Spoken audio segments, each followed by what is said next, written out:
जय श्री कृष्ण। आप सभी का आपके अपने चैनल में हार्दिक अभिनंदन है। आप सभी को जीवित पुत्रिका व्रत की ढेर सारी शुभकामनाएं। भगवान जीमूत वाहन की कृपा आप और आपके समस्त परिवार पर सदा सर्वदा बनी रहे। आइए आज आप सुनेंगे जीवित पुत्रिका व्रत की कथा। प्रत्येक वर्ष आश्विन माह के कृष्ण पक्ष की अष्टमी तिथि से लेकर नवमी तिथि तक महिलाएं जीवित पुत्रिका का निर्जला व्रत रखकर पूजा करती हैं। जीवित पुत्रिका व्रत को जितिया या ज्योतिया व्रत के नाम से भी जाना जाता है। यह व्रत महिलाएं अपनी संतान की लंबी आयु, अच्छे स्वास्थ्य तथा सुख समृद्धि के लिए रखती हैं। वहीं कई महिलाएं संतान प्राप्ति की इच्छा से भी इस व्रत को रखती हैं। यह पर्व 3 दिनों का होता है। पहले दिन सप्तमी तिथि में व्रत का नहाय खाय किया जाता है। दूसरे दिन शुद्ध अष्टमी तिथि से लेकर नवमी तिथि प्रारंभ होने तक निर्जला व्रत रखा जाता है और तीसरे दिन नवमी तिथि शुरू होने के बाद ही इस व्रत का पारण किया जाता है। यह व्रत निर्जल और निराहार रहकर किया जाता है, इसलिए यह व्रत बहुत ही कठिन व्रत माना जाता है। मान्यता है कि जो भी स्त्रियां इस दिन भगवान जीमूत वाहन की कुश की आकृति बनाकर व्रत उपवास रखकर उनकी पूजा विधि विधान पूर्वक करती हैं, कथा पढ़ती या सुनती हैं, तो दिनों दिन उनका सौभाग्य बढ़ता है और वंश की भी वृद्धि होती है। साथ ही संतान संबंधी सारे कष्ट दूर हो जाते हैं। तो आइए भगवान जीमूत वाहन का ध्यान करते हुए जीवित पुत्रिका व्रत कथा का श्रवण करते हैं। प्रेम से बोलिए जीमूत वाहन महाराज की जय।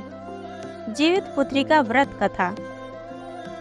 एक समय की बात है कि एक बार नैमिषारण्य के निवासी ऋषियों ने संसार के कल्याणार्थ सूत जी से पूछा कि हे सूत जी, कराल कलिकाल में लोगों के बालक किस तरह दीर्घायु होंगे, सो कहिए।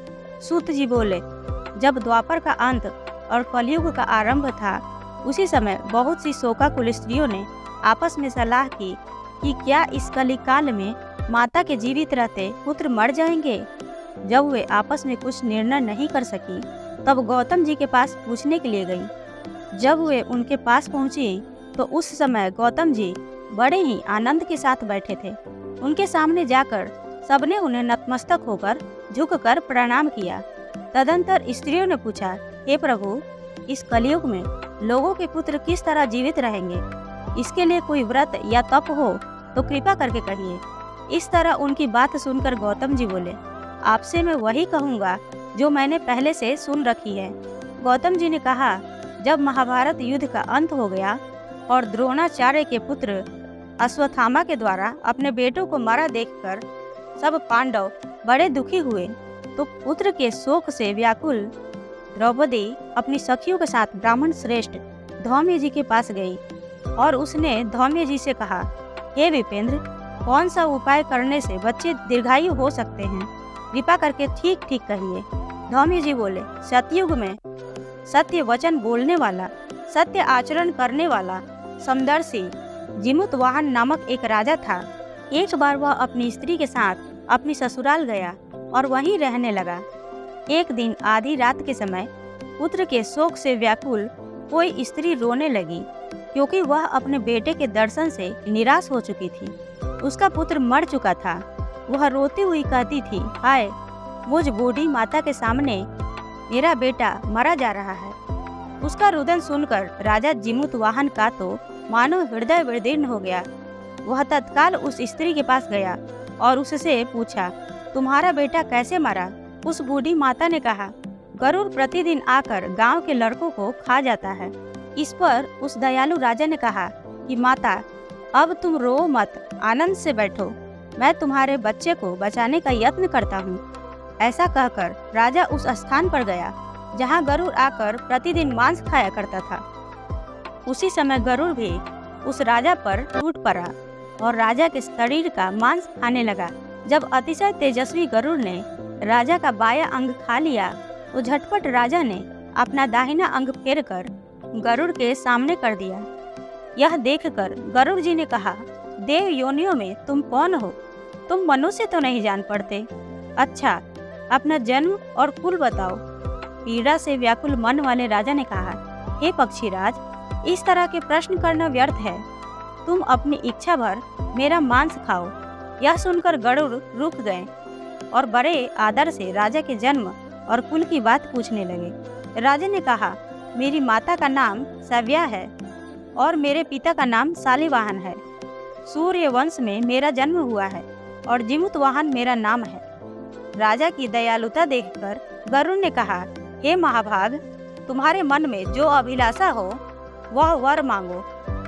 तब जिमुतवाहन राजा ने कहा, हे पक्षीराज, यदि आप मुझे वर दे रहे हैं तो यह वर दीजिए कि आपने अब तक जिन प्राणियों को खाया है वे सब जीवित हो जाएं। हे स्वामिन, अब से आप यहाँ बालकों को न खाएं और कोई ऐसा उपाय करें कि जहाँ जो उत्पन्न हो वे लोग बहुत दिनों तक जीवित रहें। धौम्य जी ने कहा कि पक्षीराज गरुड़ राजा को वरदान देकर स्वयं अमृत के लिए नागलोक चले गए। वहाँ से अमृत लाकर उन्होंने उन मरे हुए मनुष्यों की हड्डियों पर बरसाया। ऐसा करने से वे सब लोग जीवित हो गए जिनको कि पहले गरुड़ ने खाया था। राजा के त्याग और गरुड़ की कृपा से वहाँ वालों का बहुत कष्ट दूर हो गया। उस समय राजा के शरीर की शोभा दूनी हो गई थी। राजा की दयालुता देखकर गरुड़ ने फिर कहा, मैं संसार के कल्याणार्थ एक और वरदान दूंगा। आज अश्विन कृष्ण पक्ष की सप्तमी से रहित शुभ अष्टमी तिथि है। आज ही तुमने यहाँ की प्रजा को जीवन दान दिया है। हे वत्स, अब से यह दिन ब्रह्म भाव हो गया है। जो मूर्ति वेद से विविध नामों से विख्यात है वही त्रैलोक्य से पूजित दुर्गा अमृत प्राप्त करने के अर्थ में जीवित पुत्रिका कहलाई है। सो इस तिथि को जो स्त्रियां उस जीवित पुत्रिका की और कुश की आकृति बनाकर तुम्हारी पूजा करेगी तो दिनों दिन उसका सौभाग्य बढ़ेगा और वंश की भी वृद्धि होती रहेगी। हे महाभाग, इस विषय में विचार करने की भी आवश्यकता नहीं है। हे राजन, सप्तमी से रहित और उदया तिथि की अष्टमी को व्रत करें, यानी सप्तमी विध अष्टमी जिस दिन हो उस दिन व्रत न कर शुद्ध अष्टमी को व्रत करें और नवमी में पारण करें। यदि इस पर ध्यान न दिया गया तो फल नष्ट हो ही जाएगा और सौभाग्य तो अवश्य ही नष्ट हो जाएगा। जिमुतवाहन को इस तरह का वरदान देकर गरुड़ वैकुंठ धाम को चले गए और राजा भी अपनी पत्नी के साथ अपने नगर को वापस चले आए। धौम्य जी द्रौपदी से कहते हैं कि हे देवी, मैंने यह अतिशय दुर्लभ व्रत तुमको बतलाया है। इस व्रत को करने से बच्चे दीर्घायु होते हैं। हे देवी, तुम भी पूर्वोक्त विधि विधान से यह व्रत और दुर्गा जी का पूजन करो तो तुम्हें अभिलाषित फल प्राप्त होगा। मुनिराज धौम्य की बात सुनकर द्रौपदी के हृदय में एक प्रकार का कौतूहल उत्पन्न हुआ और पूर्वासिनी स्त्रियों को बुलाकर उनके साथ यह उत्तम व्रत किया। गौतम जी ने कहा कि यह व्रत और इसके प्रभाव को किसी एक चीली ने सुन लिया और अपनी सखी सियारिन को बतलाया। इसके बाद पीपल की वृक्ष की शाखा पर बैठकर उस चीली ने और उसी वृक्ष के खोते में बैठकर सियारिन ने भी यह व्रत किया। फिर वही चीली किसी उत्तम ब्राह्मण के मुंह से यह कथा सुनाई और पीपल के खोते में बैठे हुई अपनी सखी को सुनाया। सियारिन ने आधी कथा ही सुनी थी कि उसे भूख लग गई और वह उसी समय 100 से भरे हुए शमशान में जा पहुंची। वहां उसने इच्छा भर मांस का भोजन किया और चीली बिना कुछ खाए पिए रह गई। उसके बाद सवेरा हो गया। सवेरे वह गौशाले में गई और वहां गौ का दूध पिया।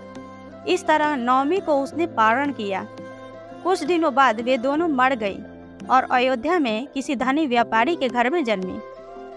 संयोग से उन दोनों का जन्म एक ही घर में हुआ, जिसमें सियारिन ज्येष्ठ यानी कि बड़ी हुई और चिल्ही छोटी। वे दोनों सभी शुभ लक्षणों से युक्त थी, इसलिए बड़ी लड़की काशी राज के और छोटी उसके मंत्री के साथ विधि पूर्वक ब्याही गई। पूर्व जन्म के कर्म से बड़ी लड़की मृगनयनी रानी हुई। जिस किसी भी संतान को उत्पन्न करती वह मर जाती थी और वही पूर्व जन्म को स्मरण करने वाली मंत्री की पत्नी ने अष्ट वसुओं के सदृश तेजस्वी 8 बेटे उत्पन्न किए और सभी जीवित रह गए।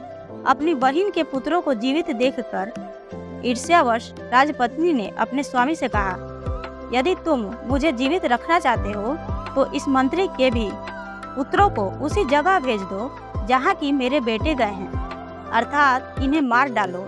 यह सुनकर राजा ने उस मंत्री के पुत्रों को मारने के लिए कई प्रकार के उपाय किए, पर मंत्री पत्नी ने जीवित पुत्रिका के पुण्य बल से उन्हें बचा लिया।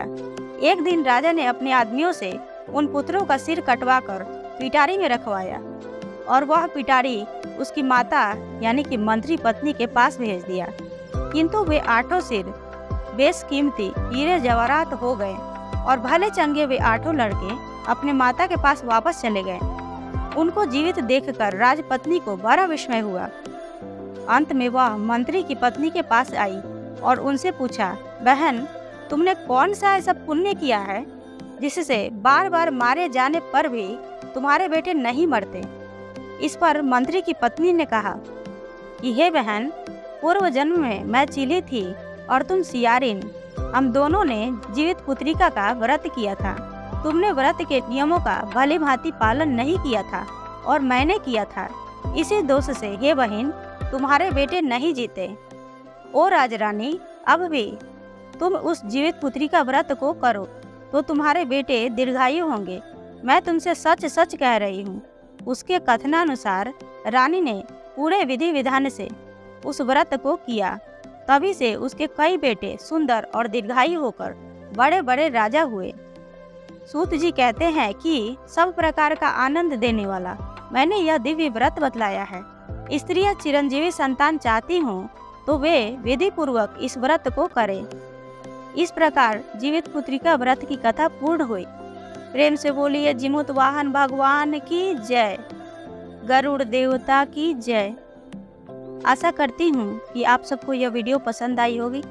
अगर आप सबको यह वीडियो पसंद आई हो तो वीडियो को लाइक करें, शेयर करें, चैनल को सब्सक्राइब जरूर करें। धन्यवाद।